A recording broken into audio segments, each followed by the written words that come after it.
Welcome to the Silhouettes of Success podcast with your host, successful entrepreneur, broker, and business mentor, Amber Weitzer.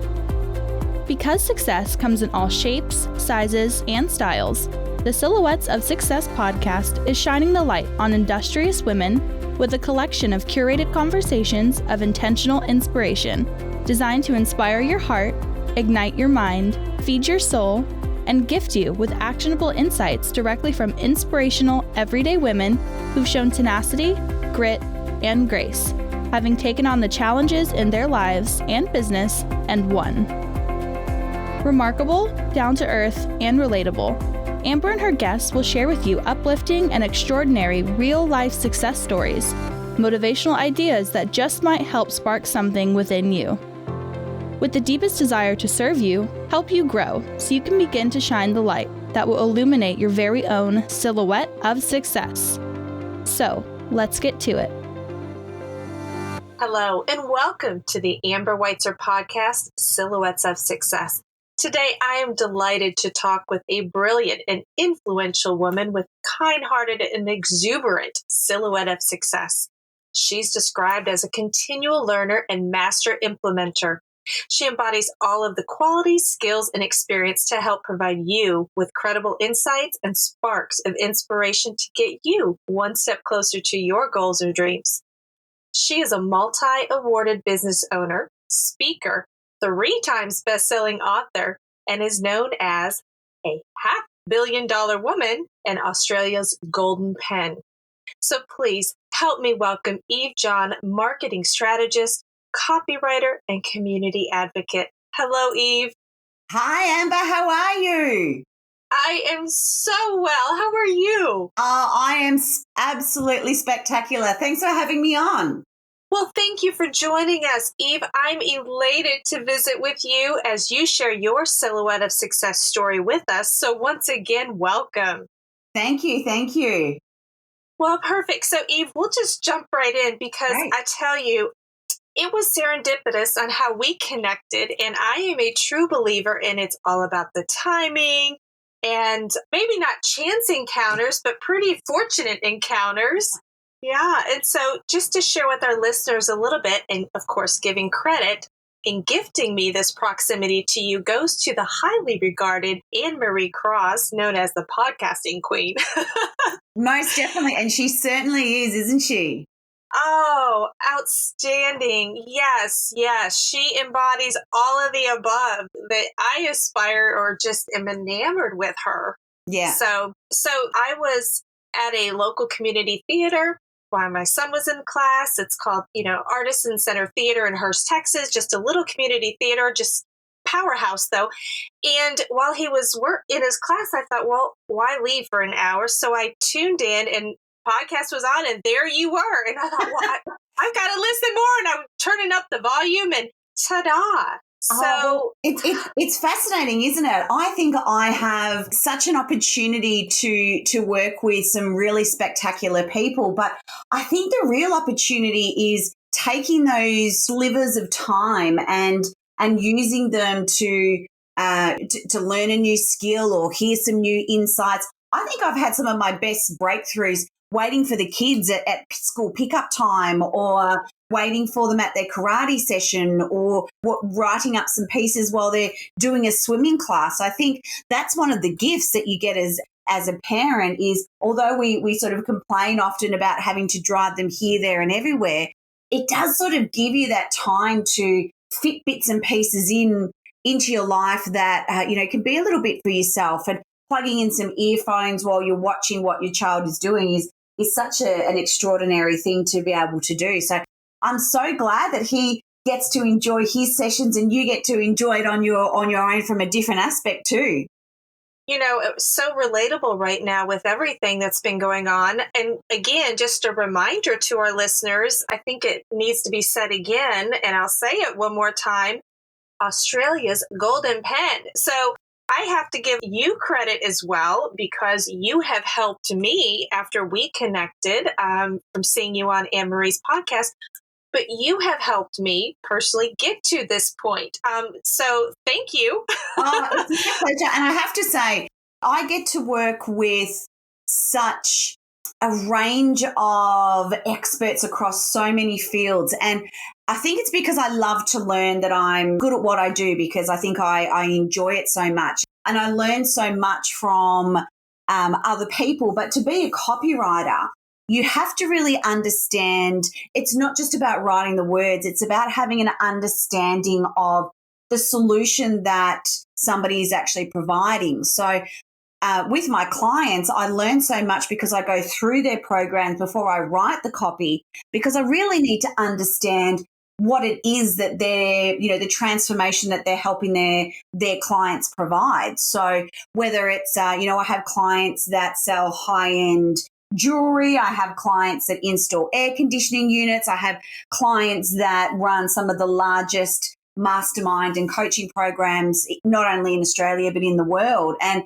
I learn from every single one of them. And I think that makes my job a lot easier. Is I love to learn and I love to research, because for most people, they say to me, "Oh, Eva, I could never be a copywriter because I can't write." And writing's probably the smallest component of it, to be really honest with you, Anne-Marie. Would you be surprised to hear that?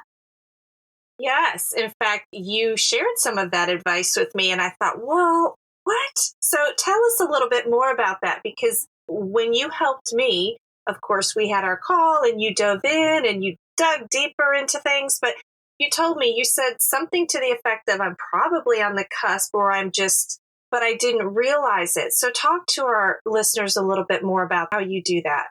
I have the opportunity and the pleasure of being able to see the potential. I think particularly as women, actually, I know definitely from a marketing perspective that women will undersell and undervalue themselves. So for me, it's going through and writing asking my clients questions that really elicit the information that I want from them. And quite often they have this sort of epiphany, or the light bulb goes on, or it shines the light really on them and their expertise, and they think, wow, I can do this. I have made changes in people's lives. I've made such a difference. But it's like the nose on your face. So I can see it clear as day, and everybody else around you can see it, but you can't see it. You go cross-eyed trying to see your own nose. It is really a part of what I do, is letting people know their own brilliance. And quite often I have this little trick that I do, Anne-Marie, and I think, as long as your readers promise not to share this with anybody, when I'm working with a client who is in my opinion, and I've been working with women nearly for 20 years now in education and training, and for women that are suffering from what we would consider imposter syndrome, that fear of being seen, or am I good enough?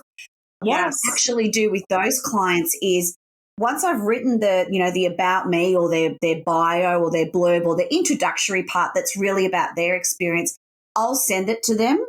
And what I'm looking for, it's a bit cheeky, I think, but I'm open so I can get away with it, is that I'm looking for them to respond in either, oh my goodness, that just made me cry, I really sound so professional, or, which has happened a couple of times, women saying to me, where did you get this from? How am I going to compete with this woman? And I have to say to them, that's you.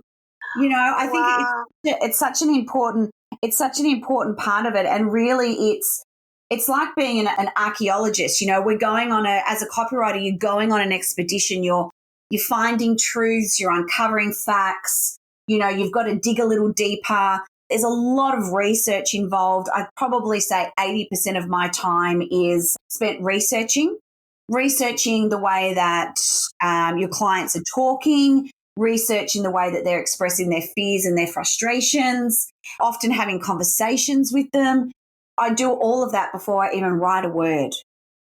It's incredible. And I am a true believer in this, which is one of the reasons we are all visiting on these podcasts. But I'm going to go back to something that you said, and you're right, obviously, but underselling and undervaluing ourselves as women when we are trying to promote or try to sell ourselves. Why do you think that is? In your experience, what have you come across when you get one of those two replies? How do I compete with this woman or where does that come from? I think really as women, particularly when we start our own business, we're doing something that we're really passionate about. It might not be, I mean, I don't roll out of bed every day and say, woohoo, I'm doing coaching calls and writing copy today. But I'm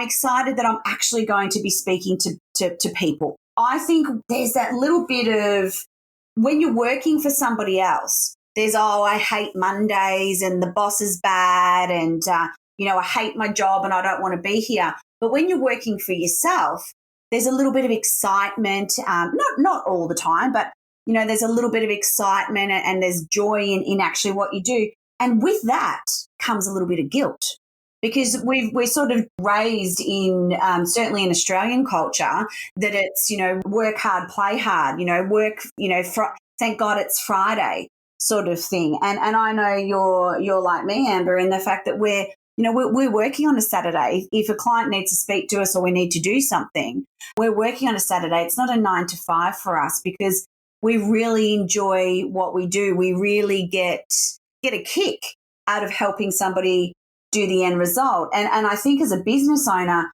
you get to see the end result more prominently than if you're working in the business. So I think there is that little bit of guilt because you enjoy what you do. I think there is also a little bit of, what's my value? When I was working for someone else, I was only paid, $80,000 a year. So I need to work it that I just earned that. So we undervalue and undercharge.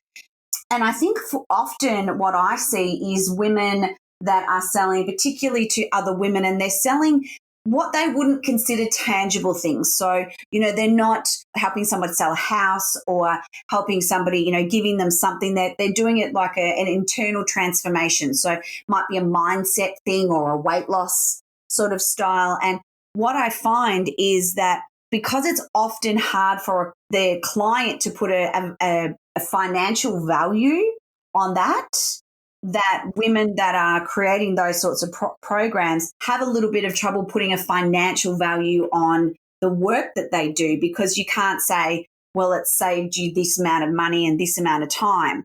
So I think that's where a lot of it really comes from, is that quite often we're selling transformations that not in the traditional sense, tactile, give us your money and here's something physical in return. So they're probably the big reasons that we have our own business and we feel a little bit guilty because we love what we do. And often, we've worked in the industry and, that sort of type of person should be paid this amount for their service, but we don't take into account other components and the fact that we're not sure how to price properly. That's a lot. And again, I'm a note taker, so I'm taking all of these notes. And something, even though, of course, we're going to hear this over and over again, but you mentioned guilt early on when we first started speaking, and then coming back, that's what I was circling. And then you just mentioned it again. You're right. We, for some reason, feel that guilt, especially when it is something we're passionate about because we enjoy doing it. Well, I have a little thing that I like to suggest to my clients that they do. Is it okay if I share it with you and the listeners? Oh, please. Absolutely. Okay. So we've spoken about this here in Australia and in America. I do know that domestic violence is, a scourge on society. I'm only nearly 42 and I've had 3 friends who, people say, oh, you've lost 3 friends. I didn't lose them. I know exactly where they are. They were murdered by somebody that once told them that they love them. So what I choose to do is I work with a lot of organizations that are not-for-profit that are helping women that are fleeing, women and children that are fleeing domestic violence. And I use my skills to help them. So they might come to me and say, Eve, we're running an event. Could you help us put together a letter? Eve, we're doing this. Could you maybe be our guest speaker? And they're going to pay, a small fundraising fee at the door, but will you speak? So what I do is I use my skills to help organizations that realistically couldn't afford me. So that's my way of removing, the components of not removing, but helping me sort of work around, well, I love what I do and I want to give it away for free and I want to help an organization and I'm passionate about this and passionate about that. I find that when a lot of my clients then go and do that, so perhaps they're a graphic artist and they might go and offer to do some design on the website for, I had one lady who helped with like a lost dog's home.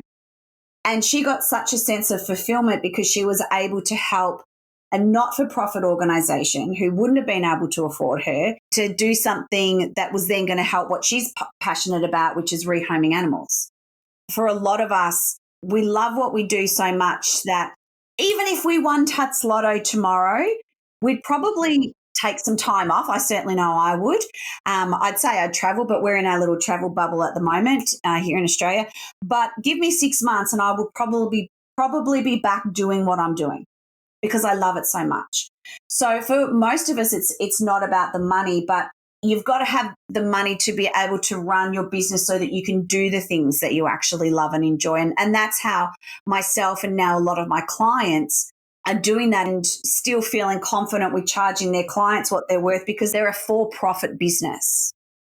So I would never do not-for-profit work for a for-profit business, but I will do pro bono. I think might be a phrase that that you might be used to. So I'll do pro bono work for a charity or an organisation that needs me to, need somebody like me, and that helps me to really justify the prices that I charge for my clients because my clients are in the business of making money themselves. My thing is really to charge an affordable fee that compensates me fairly for the time that I have based on the quality and the results that my clients are going to get.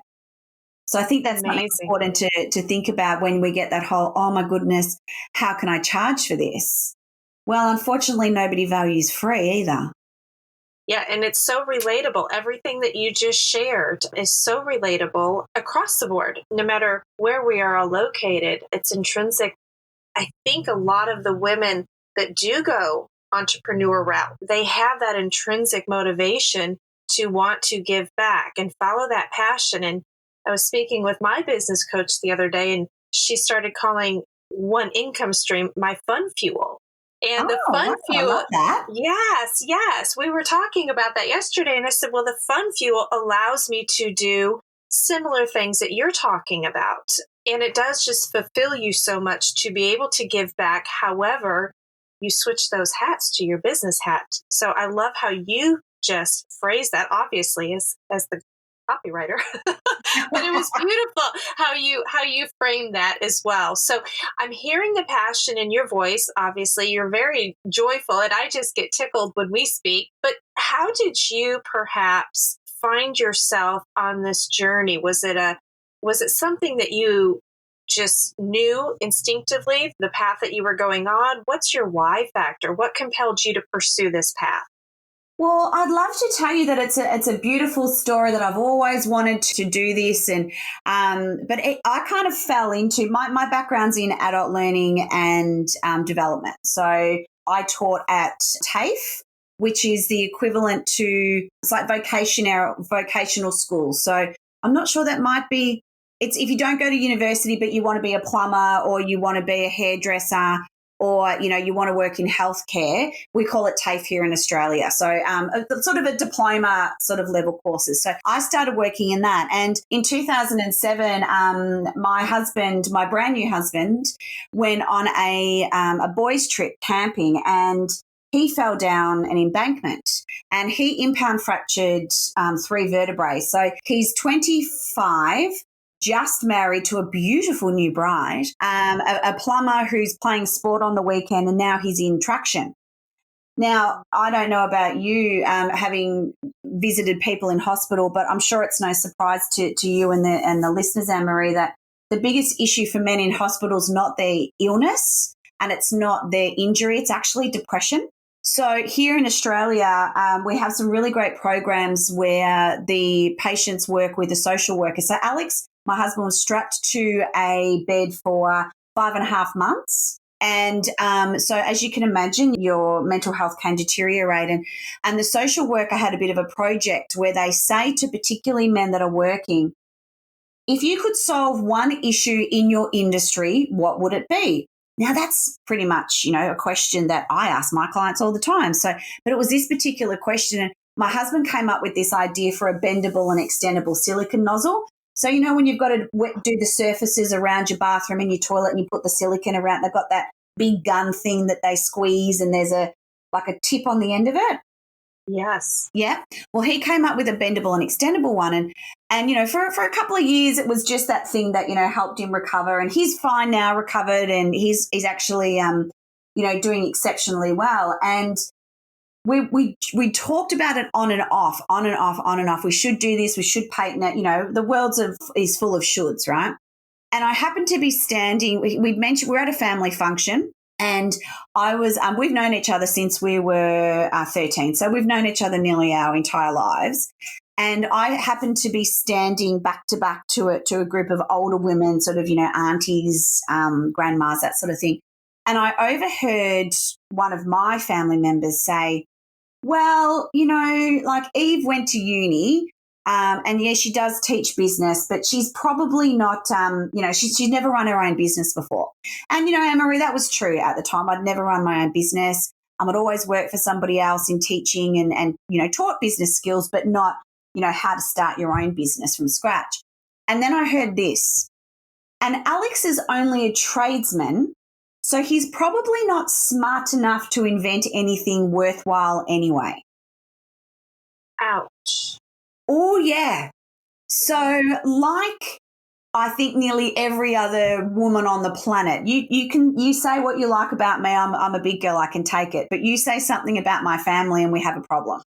So I think it took everything that I had at that stage to not turn around and give her a mouthful. But that was the defining moment for me for thinking, I'm going to take this product and I am going to get it in. I'm going to take this product around the world, and then I'm going to help other people do the same thing. And fast forward about 18 months, and we'd gone from concept to design to prototype to stores in Australia. And then 2 years after that, 27 countries around the world.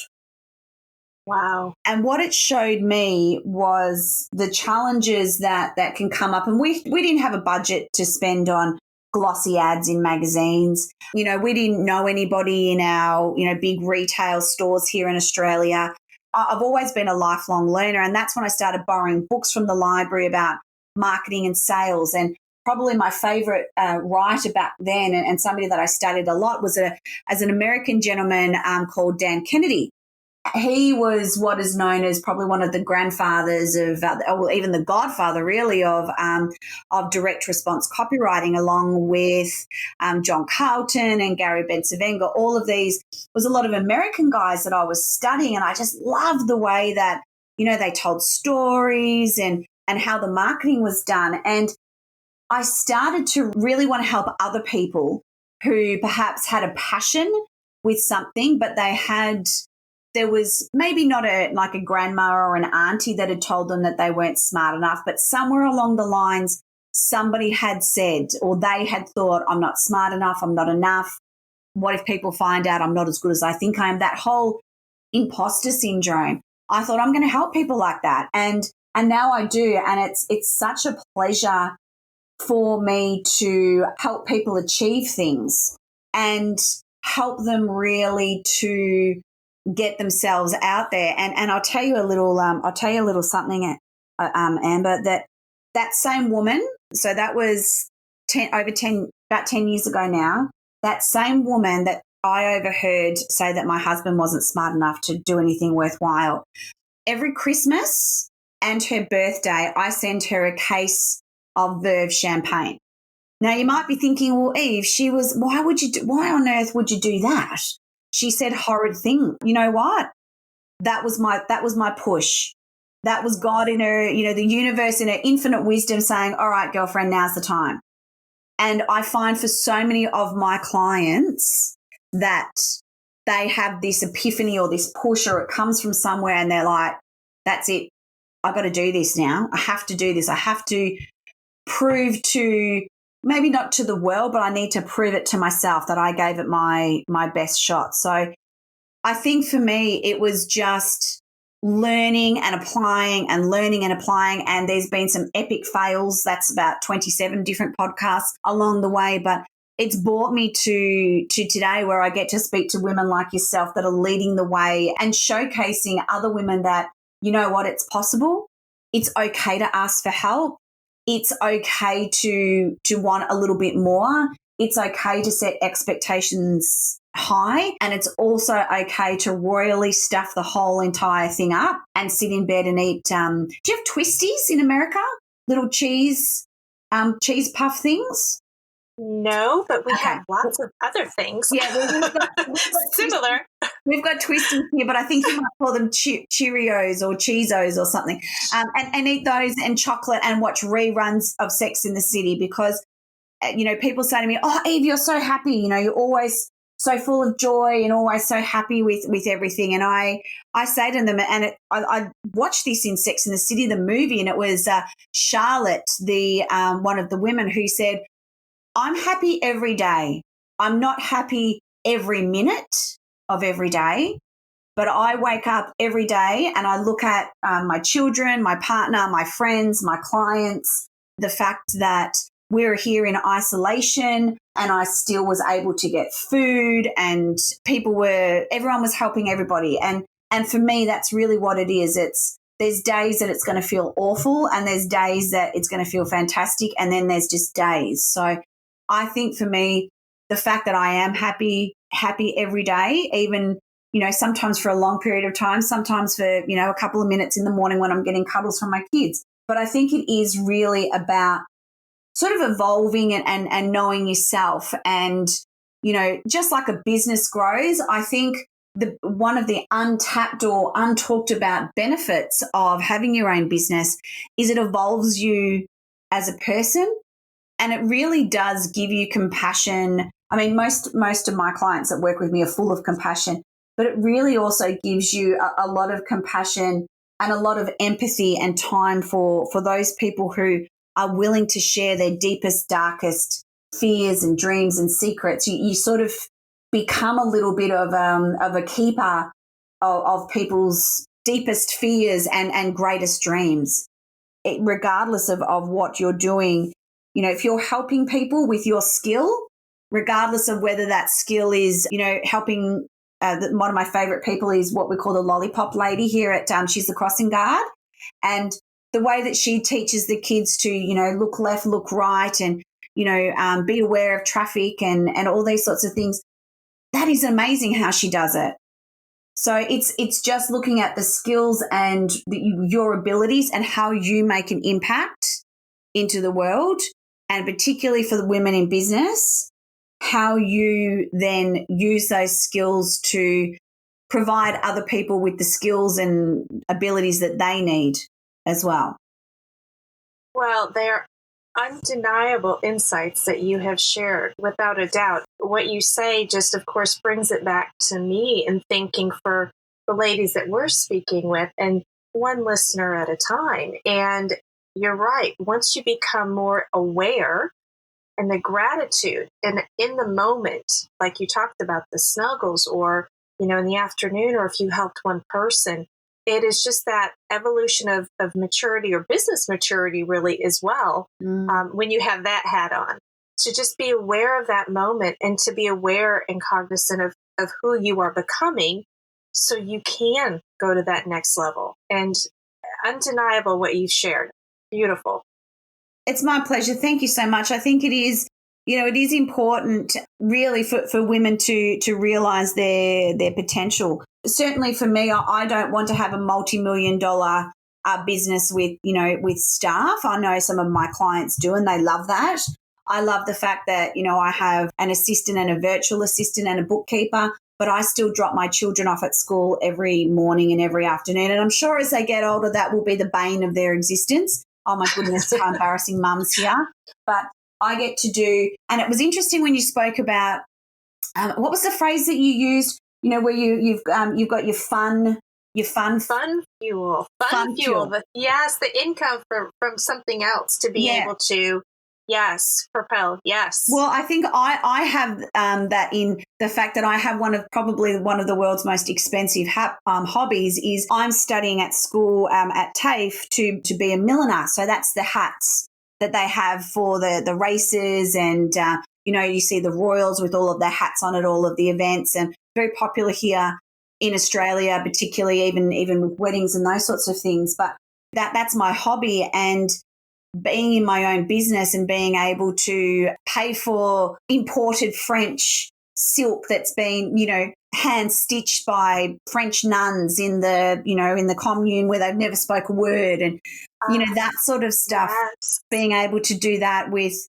my hobby and pay for my expensive hobby and expensive blocks, and maybe also excessively expensive shoes, according to my husband. But it is about the things that you bring into your life that you love and that you enjoy, and it's an important part of who you are, and being able to grow and say to people, I'm studying this or I'm doing this, and having that maturity and having that business that's flexible so that you can, like I finish it on a Monday. I don't work Monday afternoons because I have to get ready to go to school. So, I'm do night school, but, I've got to prep everything and get everything. And I, my clients work around that. And if I was working for somebody else, I wouldn't be able to, to do that. So I do think that quite often having your own business gives you lifestyle opportunities that really don't have anything to do with a financial aspect, but it is about the lifestyle that you want to lead. Well, that is amazing and thrilling to hear about what you're doing. Wow. I was visualizing that and thinking, oh, yes. So I can't wait to see pictures of what you do. Oh, my goodness. Yeah, we're coming up to our racing season here in Australia, so you'll start to see, I will be, what do they call it, where you're spamming? There'll be photo hat spam of everything. So I'll take it. Send it my way. Yes. Well, Eve, to help illustrate your silhouette of success for our listeners, touching on that, but it's my understanding that, of course, you have some very impressive accolades. Do you want to share some of those with us? Well, I feel it's quite funny. I feel a little bit, silly, because I've dropped the kids off this morning, wiped off some avocado off my dress, and got myself sorted for the day. And, but I can tell you what I was doing 2 years ago, where I was, speaking in front of 1,000 female entrepreneurs at one of our biggest conferences here. I've had the pleasure of stepping on stage with my husband's hero, Arnold Schwarzenegger, at an event here in Australia called the Success Summit. So that was a lot of very successful business executives and specialists, and I got to get on stage and talk about copywriting and marketing. I've taken out a fair amount of business awards here in Australia, which has been a real privilege, particularly when you start to see years after. There was an organisation that I think we came first in I came first in my division, which was a service. They came first in their division, which is products. And now they've just the guy that runs it is on the BRW's fastest growing businesses, and he just sold his company for $45 million. So that's kind of like the equivalent of the Forbes business list. So, getting to for me, it's the awards are great and the beautiful trophies are fantastic, but it's for me that the joy comes from somebody getting my book on Amazon and reading it and sending me a message saying, hey, this really resonated with me, or I tried what you suggested on page 27 and I just got my highest paying client, or you inspired me to give something a try for the first time. That's really what it is for me. It's the knowing that I've made a difference in somebody's life, and I even do that every day for myself. I have a goal of making somebody smile every day, and I always try with somebody. It has to be somebody I don't know. So I'll smile, or I'll compliment somebody on something, or I send quite a lot of thank you cards, and I send thank you cards to people that have written fantastic blogs or articles in the paper or the magazine, because what you touched on, gratitude is such an important thing. And I do a lot of gratitude for the things that I have in my life, but I think these days we've perhaps forgotten to give a little bit of gratitude to the people that have inspired us. We think about, they were fantastic. So but actually doing it is a different thing. So I think for me, it's certainly recognizing that the people that have helped me in what I do, and now I get that opportunity to really help, and I call it lifting as I climb. So, reaching back and helping people come up on the journey with me, even though they might not be on the same journey. I think you can always give somebody that opportunity to be able to do that. And every big speaking gig that I've had, every television appearance that I've had has been as a result of somebody who suggested to the coordinator, you need to get Eve, you need to get this woman. So it's always been somebody else lifting me as they've climbed, and being able to do that with other people is really, really fun and exciting. Well, that is so terrific. And it's a perfect segue into what I wanted to ask you is because again, I have your book, but where can our listeners go to find you, to support you in your continued success, and get a hold of you and learn about you and get that book? Yeah, talk to us about your socials or contact information that you can share. So you can just find me if you're on Facebook. It's Eve John Australia. So you'll find me there with my big cheesy smile and blonde hair everywhere. For Instagram, it's the Eve John. But if you want to head over, if you want to get some of my my free copywriting goodies and cheat sheets, and you can go to evejohn.com.au, and the book is available on both on Amazon. It's called How to Get Into the Heads, Hearts and Purses of Your Ideal Female Clients So They Buy Now. Or you can grab a copy of it at evejohn.com.au/new book. And when you get it from my website, you get a stack of goodies that I know you know about as well. So it's grab it there and get the extra goodies, and I'll pop into your inbox and give you some insights and some laughs and some giggles over the coming weeks as well. And you do that. I absolutely cherish those messages. The humor is so joyful when you read that. So it's just beautiful when I know I have an inbox with Eve's name on it. So Thank you. Eve, thank you. Thank you once again for sharing your time with us. Invaluable conversation. Again, big-hearted, joyful. It put a smile on my face and in my heart. And thank you for sharing your Silhouette of Success story. Well, thank you very much for having me, and I wish all of the listeners the opportunity to take a chance on themselves and step up and shine the light on their existing success and their opportunities as well. So thank you so much for having me. Thank you, Eve. Thank you for joining us on this episode of the Silhouettes of Success podcast. If you enjoyed the show, make sure you subscribe so you automatically get new episodes, and we'd love if you left us a review. We'd love to keep you in the ripple of support flowing and encourage you to pass on the light to help illuminate another's silhouette of success. So, please share this podcast on all your socials. Amber would love to hear from you, and you can find her on Facebook, LinkedIn, or head over to amberweitzer.com to reach out. To find out the latest ways to inspire your heart, ignite your mind, and gain actionable insights, subscribe at amberweitzer.com. The Silhouettes of Success is for those women who want to illuminate their success in life and business and pass it on to support others. We are honored and humbled that you've tuned in.